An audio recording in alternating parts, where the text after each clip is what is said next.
Saya mau ke Kepala Desa Pilohayanga, Pak Taufik.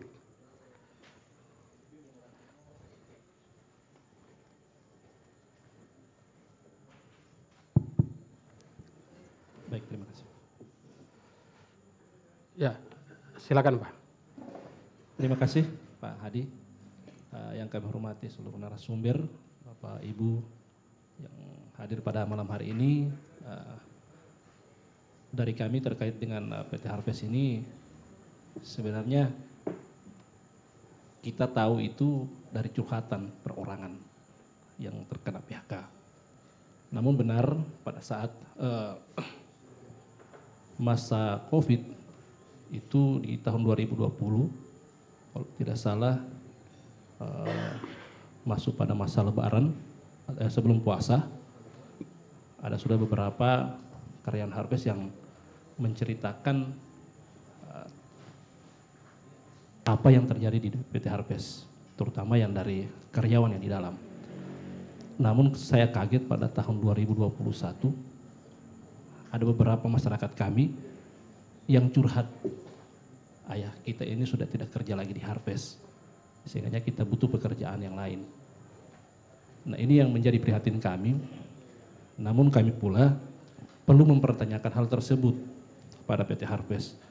Namun di kami itu sendiri, PT Harvest semenjak kami terpilih sejak 2019, seingat saya kami itu hanya berkomunikasi 2 kali.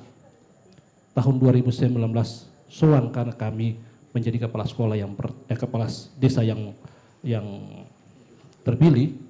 Kemudian tahun 2020 karena adanya kunjungan. Itu yang terakhir kita berbicara dengan PT Harvest secara resmi terkait dengan pemerintahan. Pertemuan lainnya itu hanya di masjid. Kebetulan karyawan Harvest, Pak Dodi sering sholat di depan rumah yang ada di masjid di depan rumah kami. Ada beberapa karyawan yang curhat terkait apa yang terjadi di PT Harvest itu sendiri. Sudah disampaikan oleh mantan karyawan, bisa dikatakan. Namun di kami itu perlu juga banyak pertanyaan di dalam hati kami sendiri secara pribadi. Yang pertama seperti disampaikan oleh Pak Hadi tadi, jangan-jangan ada tanda kutip, ini ada permainan karena tidak ada transparansi terkait dengan PHK. Sudah disampaikan pula dibantah kali oleh Pak Dodi bahwa kita ini sudah bicarakan secara persuasif kepada karyawan-karyawan yang di PHK. Namun dari curhatan itu, pendekatan-pendekatan itu mereka tidak pernah menyentil bahwa kami di PHK. Bahkan ada kemarin yang terakhir disampaikan datang ke rumah. Dalam bahasa Gorontalonya Amiati yang upe diberhentikan sepihak setelah diberikan cuti. Kami bertanya, sampai kenapa dia semua KCP berhenti ente uti? Saya juga tidak tahu kenapa saya harus diberhentikan. Saya sendiri itu bertanya, sumpah tanya Pak, siapa ini dia ini?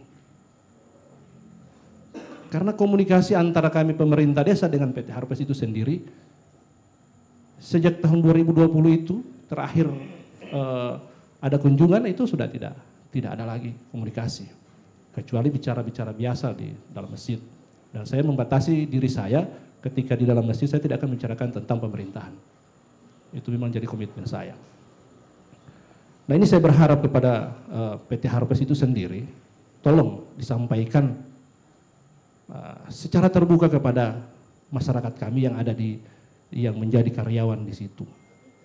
Kalau berbicara kinerja Pak, sering-sering saya itu kalau mau ke kantor sebelum jam 8, orang Pilohayanga yang pertama duluan pasti datang Pak. Pasti kalau kinerja. Kan sudah di training Pak. Berarti mereka sudah diakui. Cuma menjadi pertanyaan kami adalah, adakah dasar PHK tersebut untuk menentukan rasa keadilan mereka? sebelum curhatan terkait dengan pembayaran lain-lainnya. Ini juga menjadi tanggung jawab kami kepada mereka. Setelah di PHK kan belum dibayar langsung, Pak. Dan bahkan kami beberapa orang itu kami sudah pekerjakan di tempat-tempat IKM dan ada yang berusaha sendiri. Nah, ini menjadi paradigma kami di pemerintah desa. Tidak ada komunikasinya antara PT Harpes dengan pemerintah desa sendiri. Saya khawatir, Pak, jangan-jangan PT Harpes tidak ada komunikasinya dengan pemerintah Kabupaten Gorontalo atau provinsi. Saya khawatir itu, Pak. Dan yang saya paling khawatirkan, jangan sampai ada pergerakan yang mengganggu Kantipmas kami hanya gara-gara PHK. Ini lebih parah lagi, Pak. Nah, ini kita khawatirkan, Pak. Karena PT Harpes itu menurut kami sangat tertutup, Pak, di kami, Pak. Sangat tertutup. Tapi itulah yang terjadi di PT Harpes itu, hanya curhatan saja, Pak, sebenarnya, Pak Hadi, yang disampaikan di kami. Sehingga kami sangat prihatin, tidak tahu juga mau kemana kita mau sampaikan ini curhatan. Dan menjadi pertanyaan besar juga saya itu disampaikan tadi bahwa ini sudah disampaikan, dikomunikasikan secara baik dengan teman-teman yang di PHK. Realitanya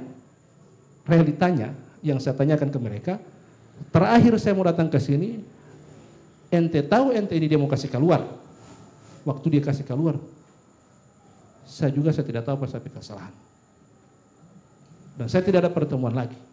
Tidak ada penyampaian selain dari di PHK. Mungkin begitu dulu, Pak Hadi. Ya, apa saja curhatan itu, Pak? Mungkin bisa disampaikan kan, mumpung ada Pak Dodi. Curhatan hampir sama, Pak. Pembayaran gaji terlambat, kemudian ada BPJS-nya, kemudian ada THR-nya. Ya itu yang dominan, yang paling banyak. Bahkan saya kemarin kalau saya baru tahu, Pak, setelah sholat itu, security saja di PHK, Pak. Pas depan pintu masuk PT Harpes. Nah ini, Pak, saya cuma berpikir Kamtipmasnya, Pak. Kalau diganggu PT Harpes kan pasti terganggu, Pak. Itu juga tidak ada pemberitahuan disampaikan ke saya. Tiba-tiba coba jalan ke sana kamari kasih yang ini, Pak. Mungkin itu, Pak Hadi. Ya.